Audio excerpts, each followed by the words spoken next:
તો મિત્રો સ્વાગત છે મારા આજના નવા બ્લોગની અંદર અને બધા આવ્યા છો તો લાઈક કોમેન્ટ કરતા રહેજો. નવા આવ્યા હો તો સબસ્ક્રાઇબ કરી નાખજો અમારો બ્લોગ જોવા માટે. અમે ઘરનો બ્લોગ બનાવીએ છીએ, બેઠા ટાઈમ પાસ કરીએ છીએ અને અમારા બ્લોગને બધા પૂરેપૂરો નિહાળજો એ મારી દિલથી તમને હાર્દિક પ્રાર્થના છે. કેવું લાગે?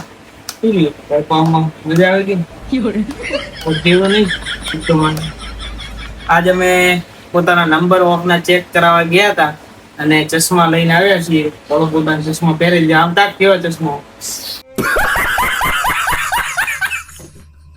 કેટલા મસ્ત લાગે ચશ્મા મિત્રો. પહેરી ચશ્મા કેવા લાગે કે બરોબર મસ્ત લાગે. આ ડોશી લાગે, ડોશી માં ડોશી. हैं? ये क्या हो गया? ये क्या सुन रहा हूँ मैं? આ ડોશી છે ડોશી.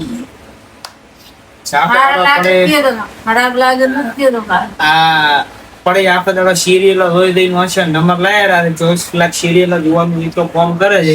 બધા કે અમારે નંબર આવી ગયા, નંબર ના આવે તો બીજું હું તપકેલું આવે. અરે બાપ રે વાત કરે मतलब वो अलग ही लेवल का बंदा था.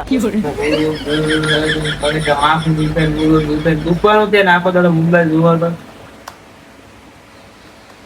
તો મિત્રો અત્યારે જમવાનો ટાઈમ થઈ ગયો છે બપોરનો. આપણે બે ગયા હતા જમવા હારું ને જમવામાં ભીંડા બનાયા છે. બટકી આપણે બટકી ઈ ગઈ સટકી. ભીંડા ને શાક બનાવી દે. જમવો એ આવી જાતો અને આપણને સબસ્ક્રાઇબ કરવાનું ભૂલતા નહીં.